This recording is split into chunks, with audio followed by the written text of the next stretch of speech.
The rain in the city felt like cold needles against Julian's skin. He stood amidst the skeletal remains of his former life, a man who had become a ghost in a city that had long since forgotten the language of the soul. Once, his name had been synonymous with influence and family warmth, but now Julian was a shadow. Wealth had evaporated in the heat of betrayal.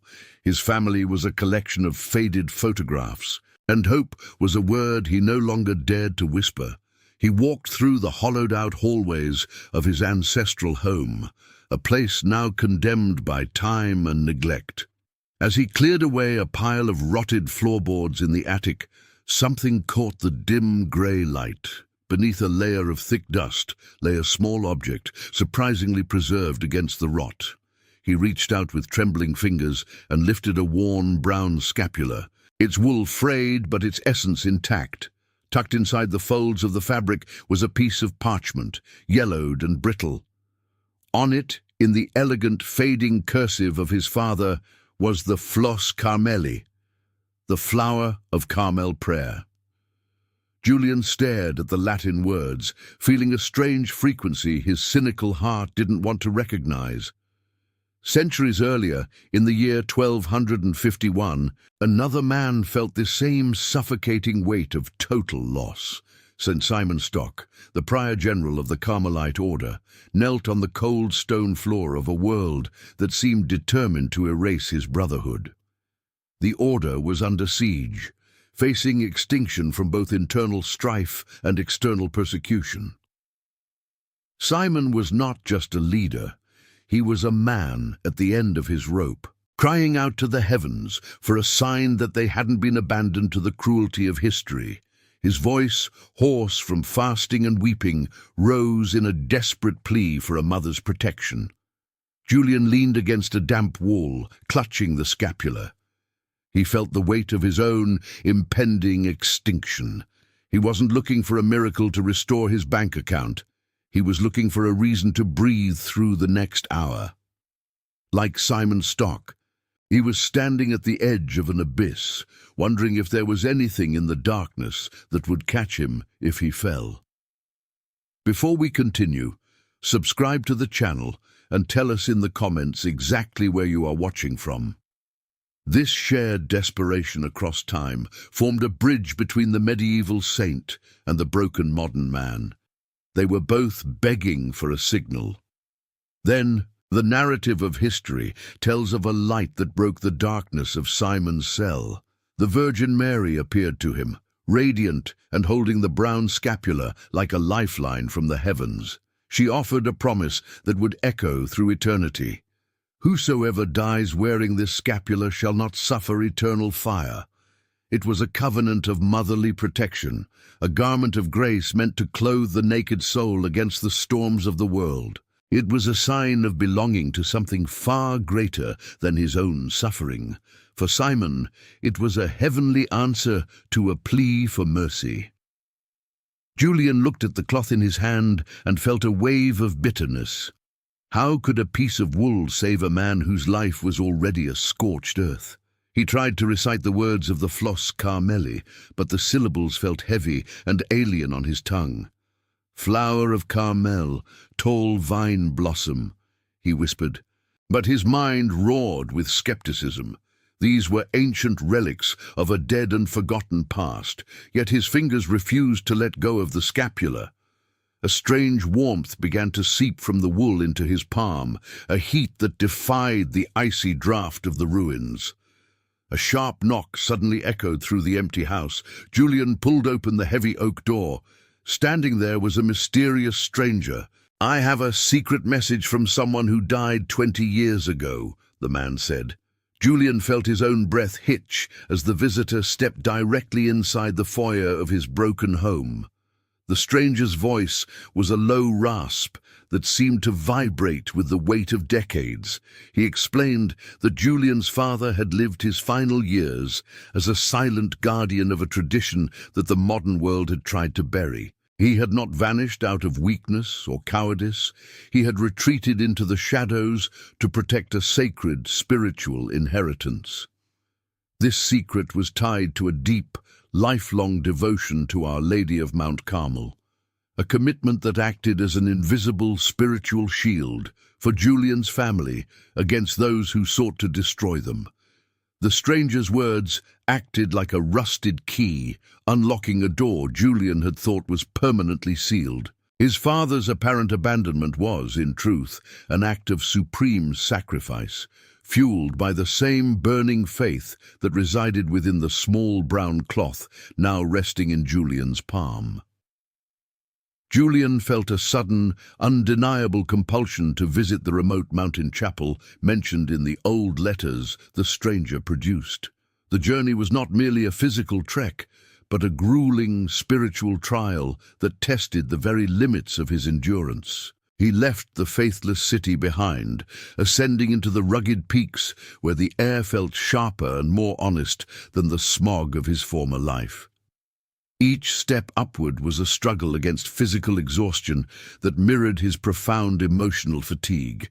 He faced obstacles that seemed designed to test his newfound resolve, a sudden rockslide that nearly swept him into a jagged ravine, and a dense, blinding fog that threatened to erase the path entirely. Yet every time he felt his will faltering and his legs giving way, he reached for the scapular beneath his shirt. As he climbed higher, he began to recite the verses of the Flower of Carmel with a deepening rhythmic intensity. Flower of Carmel, tall vine blossom, splendor of heaven, childbearing maiden, none equals thee. With every syllable that left his lips, the wool against his skin emanated a supernatural warmth. It was a heat that seemed to seep directly into his bones and thaw the ancient ice that had formed around his heart. The prayer was no longer a set of ancient, dusty words. It was becoming a living breath, a divine rhythm that paced his ascent. Just as St. Simon Stock had looked for a sign in the 13th century, Julian found strength in the words of the saint's own plea, feeling a strengthening force pushing him through the cold toward the lonely summit. However, as the chapel's stone silhouette finally appeared in the distance, his internal conflict intensified to a fever pitch. Memories of the betrayal that had stripped him of his dignity and his family's wealth rose up like vengeful ghosts. He pictured the cold, calculating faces of those who had profited from his father's downfall.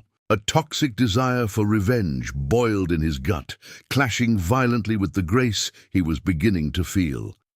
He wondered if this journey was truly about finding peace, or if it was a hidden opportunity to finally confront the ghosts of his past with a vengeful, heavy hand.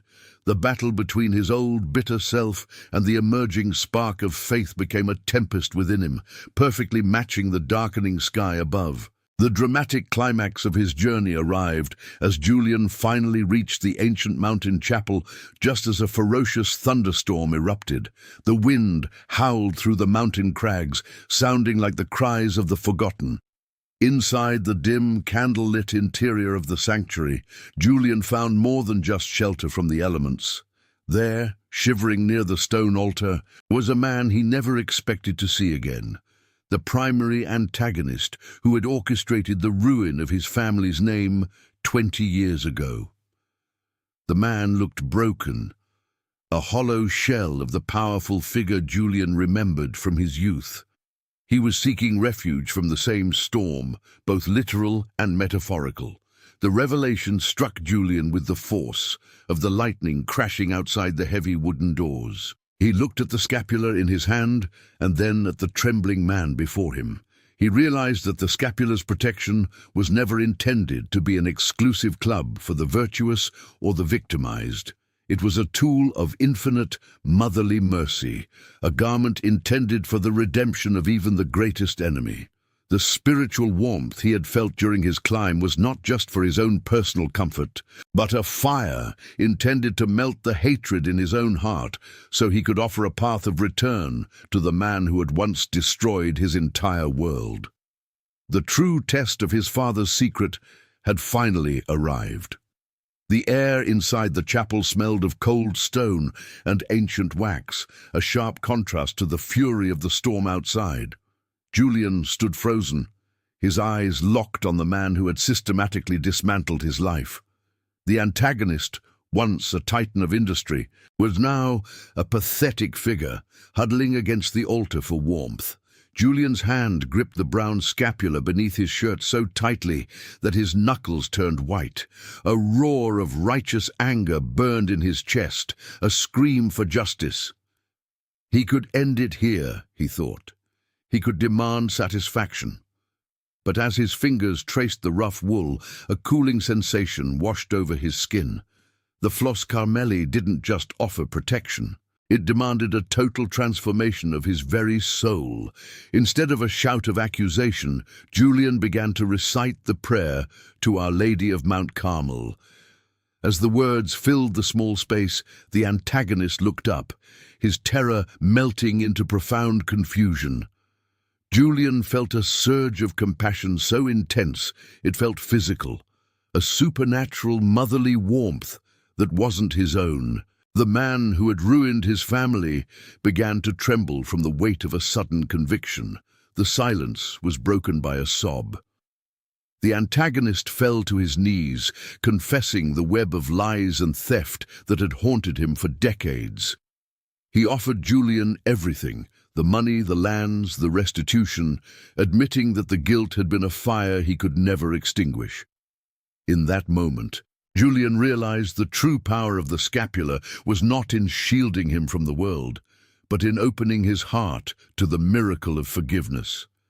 This was the essence of the Sabbatine privilege, a promise whispered through the centuries. Just as St. Simon Stock had received the promise in his hour of need, Julian found his own answer in the assurance that the Mother of God would descend even into the depths of purgatory to rescue her children. Julian saw that this man had been in a purgatory of his own making, and the prayer was the golden rope being lowered into the dark pit. The promise of the Virgin Mary was about the liberation of the soul here and now. The garment of grace was a sign of a maternal love that never gives up on a wandering child. Julian realized his father's secret was never about gold or power. His true wealth was this spiritual armor, a legacy of faith that no market crash could ever devalue. He looked at the weeping man and felt no more desire for the cold coins of this world. He accepted the restitution to restore the hope of others, deciding to live as a secular servant of Carmel. He would carry the message of the scapular back to the city that had forgotten how to pray. He would become a living testament that the scapular is not a magic charm, but a sign of consecration, a commitment to follow the path of humility and profound forgiveness. The prayer to Our Lady of Mount Carmel became his daily bread, a bridge between his earthly struggles and the eternal peace of heaven.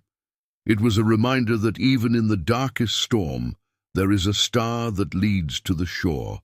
Julian's life, once a tragedy of loss, was now a narrative of redemption. He had found the Flower of Carmel in the middle of a desert of despair. As the first light of dawn broke over the horizon, Julian stood on a high cliffside overlooking the tranquil sea.